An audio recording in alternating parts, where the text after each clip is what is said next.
मैं सऊदी अरब में अरबी के बच्चे संभालती थी। रात को घर जाने लगती तो अरबी मालिक कभी 2,000 कभी 3,000 रियाल मुझे पकड़ा देता। महीने बाद तनख्वाह भी अच्छी खासी मिलती। एक रात अरबी की बीवी नाराज होकर घर से चली गई। अरबी ने मुझे घर पर रोक लिया। मेरे होश उड़ गए। उस रात अरबी ने मेरे साथ, मैं और मेरा पति सऊदी अरब में रहते थे। हम दोनों ही बीए पास थे, इसलिए मेरे पति को एक फैक्ट्री में वर्कर की नौकरी मिल गई। लेकिन उसकी तनख्वाह इतनी ना थी कि घर का गुजारा बसर अच्छे से होता। इसलिए मैं भी एक अरबी के घर उसके बच्चे का केयर टेकर बनकर ख्याल रखने लगी। वह अरबी तो बहुत अच्छा इंसान था। उसने मेरी तनख्वाह भी अच्छी रखी थी। जब मैं अपने पति को इस नौकरी के बारे में बताया तो वह बहुत खुश हुआ। कहने लगा, अगर हम दोनों मिलकर मेहनत करेंगे तो घर के खर्चे के अलावा कुछ पैसे भी जमा हो जाएंगे। मैं भी दिन भर खाली ही होती थी, इसलिए घर के सारे काम सुबह ही निपटा कर मैं उस अरबी के घर चली जाती थी। उसके 2 छोटे बच्चे थे, दोनों ही जुड़वा थे। एक बेटी और एक बेटा, दोनों 1 साल के थे। उसकी बीवी बच्चों पर ज़्यादा ध्यान नहीं देती थी, इसलिए उन दोनों बच्चों की पूरी जिम्मेदारी मेरे सर पर थी। मैं रात 4 बजे तक अरबी मालिक के घर पर रहती थी। उन बच्चों की पूरी जिम्मेदारी मुझ पर थी। मैं सुबह के 1 बजे से लेकर शाम के 8 बजे तक उसके घर पर रहती थी।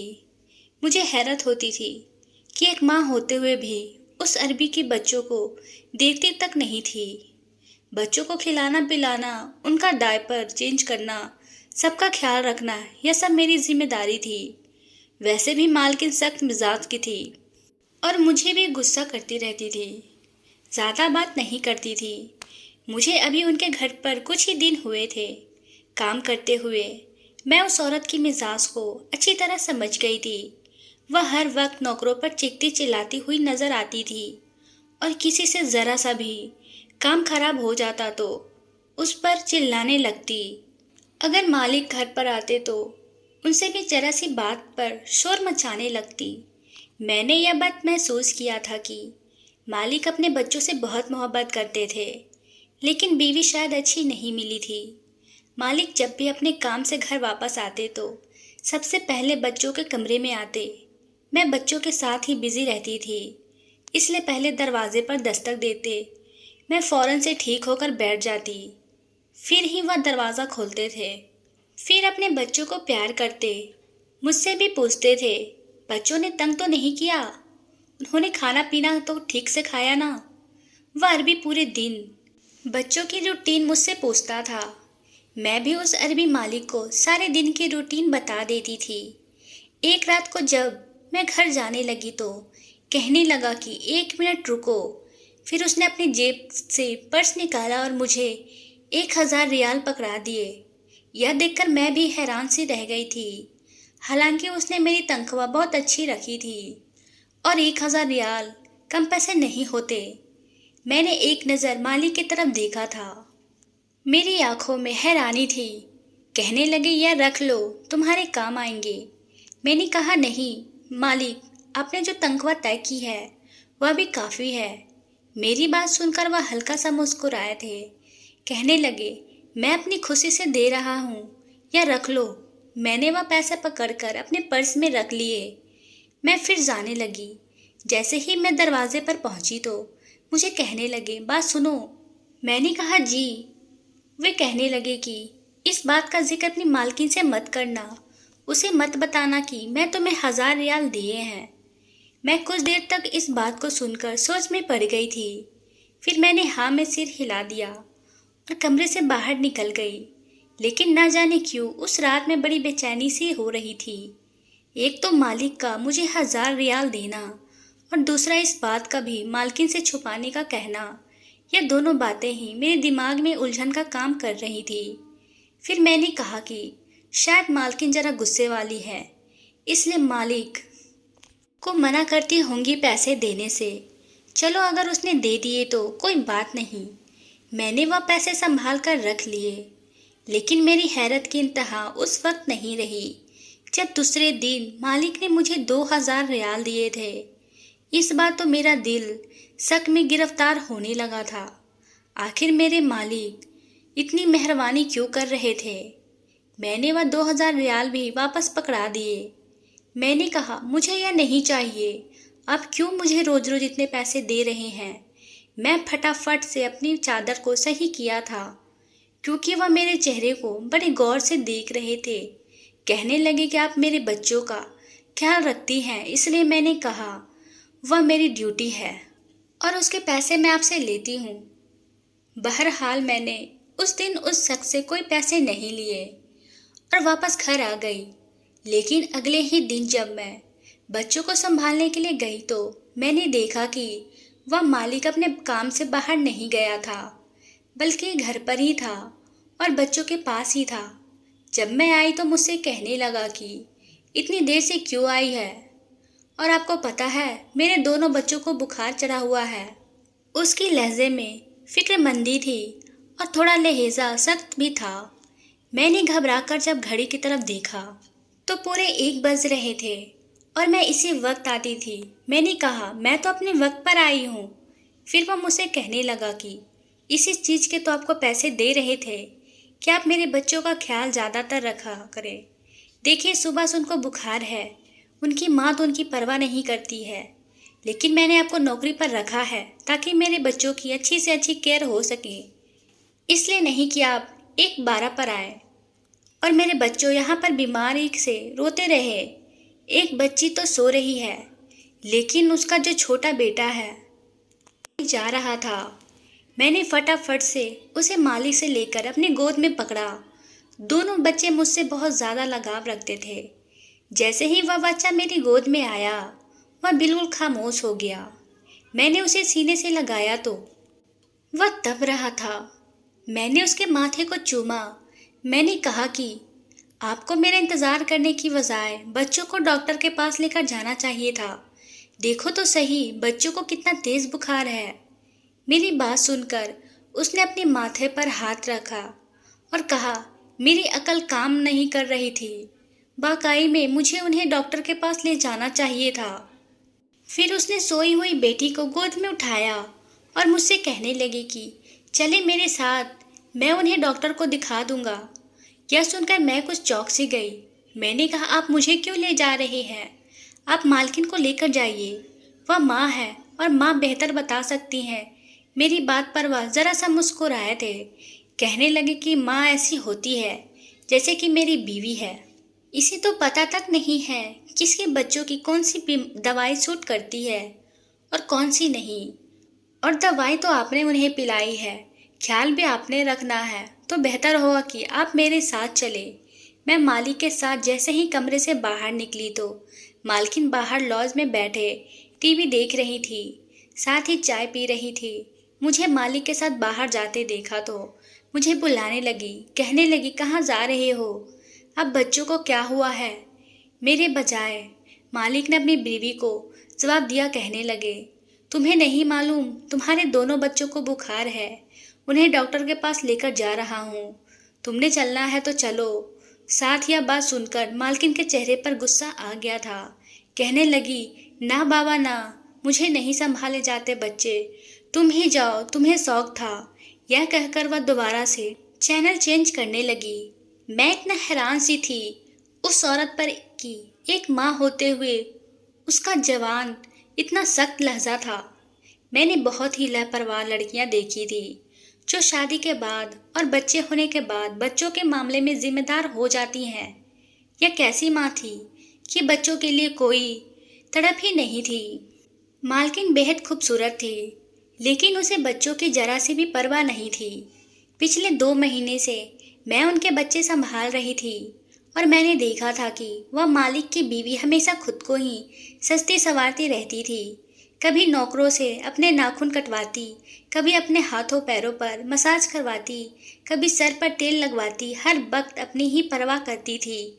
दोनों बच्चों को मौसमी बुखार था। पूरा दिन मैं बच्चों के साथ ही घिर कर चुकी थी।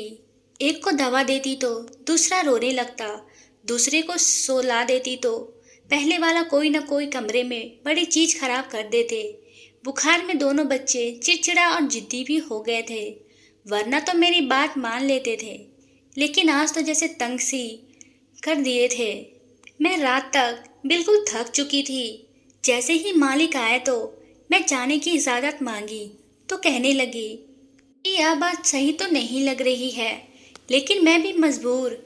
अगर आप आज की रात मेरे बच्चों के साथ रह ले तो यह आपका मुझ पर बहुत बड़ा एहसान होगा। मैंने कहा कि मैं कैसे रह सकती हूँ। मेरा पति 9 बजे वापस आ जाता है और मुझे खाना देना होता है। यह सुनकर मैंने देखा कि मालिक के चेहरे पर अजीब से अंदाज आ गए थे।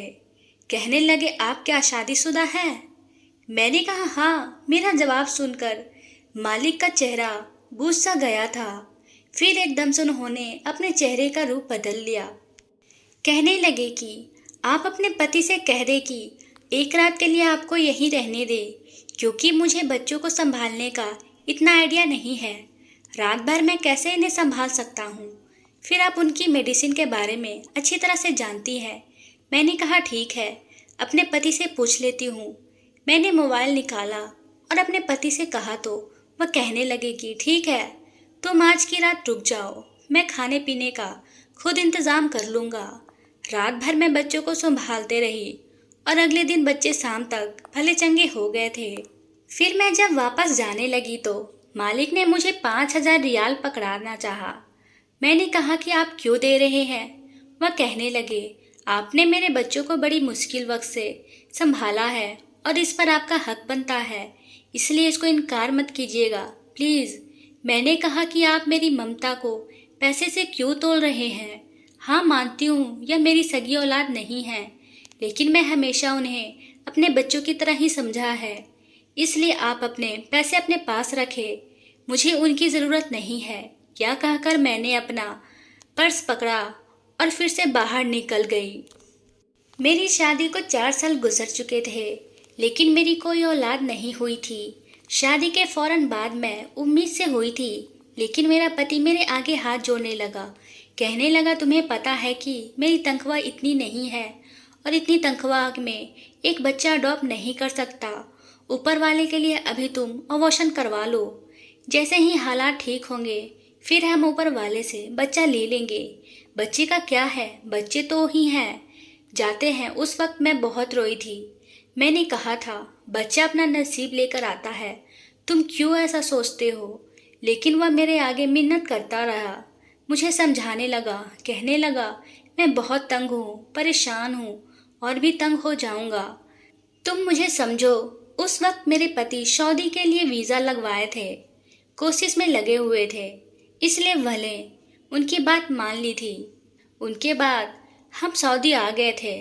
3 साल से मेरा पति काम कर रहा था, लेकिन हालात जैसे थे वहीं पर अटके हुए थे और हर बार जब मैं यही कहती कि अब हमें औलाद ले लेनी चाहिए तो वह इनकार कर देता।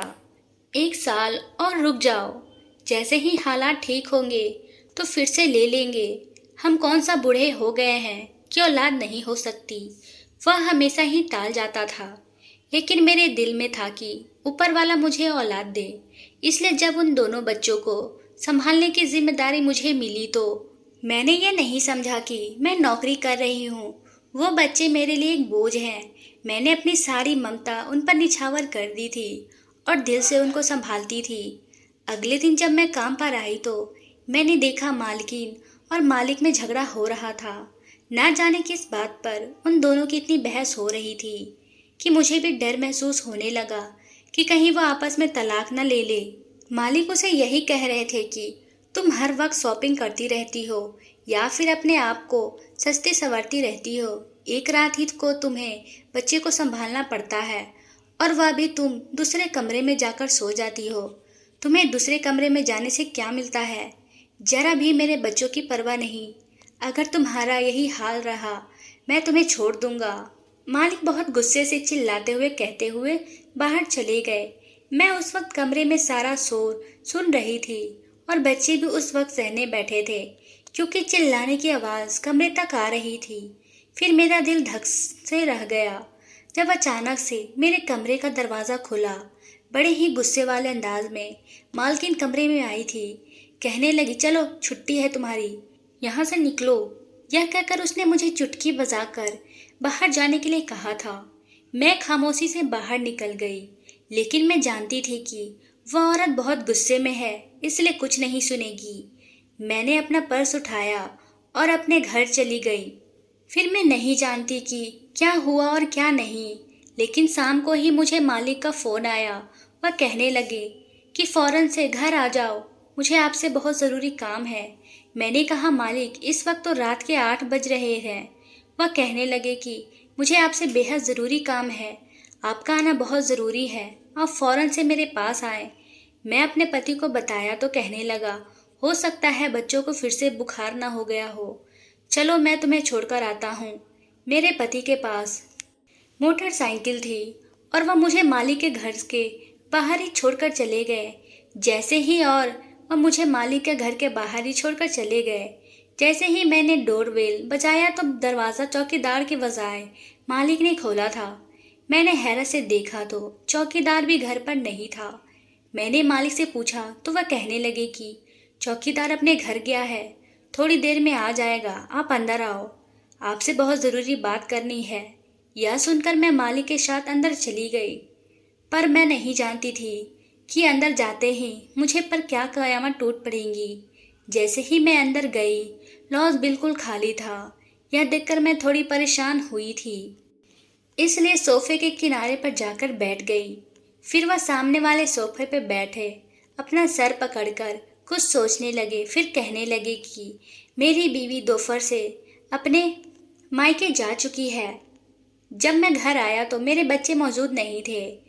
जब मैं अपनी बीवी से फ़ोन कर पूछा तो कहने लगी मैं बच्चों को साथ लेकर नहीं गई। फिर कहने लगी चौकीदार को भी अपने पास घर में भेज दिया था। जब मैं घर आया तो घर पर कोई भी नौकर मौजूद नहीं था, यहाँ तक कि चौकीदार भी नहीं। मुझे नहीं मालूम कि बच्चों को खुद ले गई या फिर उसने मेरे बच्चों को अगवा किया है। यह कहकर वह फूट फूट कर रोने लगे। कहने लगे पता नहीं वह मेरे बच्चों के साथ क्या करेगी। फिर कहने लगे कि अगर आप बच्चों को ढूंढने में मेरी मदद कर दे तो। मैं सोच रही थी कि मैं कैसे कर सकती हूँ, लेकिन यह सुनकर मुझे तो बहुत दुख हुआ था। एक माँ होकर वह क्या खेल खेल रही थी अपने ही सगी औलाद के साथ। अभी मैं इस बारे में सोच रही थी कि जब पुलिस की गाड़ी की हॉर्न की आवाज़ सुनाई दी तो कुछ देर में दरवाजे और दीवारों को छलांग के पुलिस अंदर आ चुकी थी और मालिक को देखकर उसने मुझे गिरफ्तार कर लिया और उल्टे सीधे इल्ज़ाम लगाने लगे। कहने लगे कि आपके बीवी ने सही कंप्लेंट की थी, आपका इस औरत के साथ चक्कर है, तभी आपने उसे अकेले में यहाँ बुलाया है। और यह भी कहने लगे कि दोनों बच्चों को भी उस नौकरानी ने ही अगवा किया है। यह सुनकर मैं परेशान हो गई थी। मेरे अरबी मालिक पर भी इल्ज़ाम लगा रहे थे, हालांकि ऐसी कोई बात नहीं थी। मालिक ने कहा कि ऐसा कुछ नहीं है, लेकिन वह फिर भी मुझे पकड़कर पुलिस स्टेशन ले गए। मैं रोने लगी। मैंने अपने पति को फ़ोन किया, वह भी पुलिस स्टेशन पहुंच गया, लेकिन पुलिस कुछ भी सुनने को तैयार नहीं थी। मेरा पति उस मालकिन के पास चला गया और उसे कहने लगा कि मेरी बीवी ने आपके बच्चों को अगवा नहीं किया और ना ही आपका किसी के साथ कोई चक्कर है और ना ही उसका किसी के साथ चक्कर है।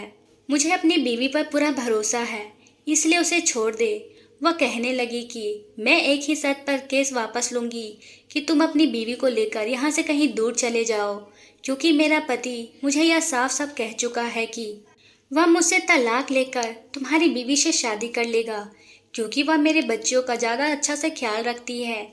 यह सुना था कि मेरा पति भी दंग रह गया। मैं नहीं जानती थी कि मालिक ने ऐसा क्यों कहा, लेकिन मेरा दिल यह सुनकर बहुत गमगीन हो गया था। मैं तो उनका भला कर रही थी। मालकिन ने अपना केस वापस ले लिया और मैं अपने पति के साथ वापस अपने गांव आ गई थी। मुझे वह बच्चे बहुत याद आते हैं। जब माँ बाप यूँ लड़ते हैं तो उन बच्चों की क्या परवरिश हो सकती है। किसी ने सच कहा है, जो होता है अच्छे के लिए होता है। शायद इसमें मेरी कोई भलाई थी। दोस्तों, आपको कहानी पसंद आई हो तो चैनल को लाइक सब्सक्राइब करना ना भूलें और साथ ही साथ बेल आइकन भी प्रेस कर ले ताकि ऐसे ही वीडियो आपको मिलती रहे। धन्यवाद दोस्तों।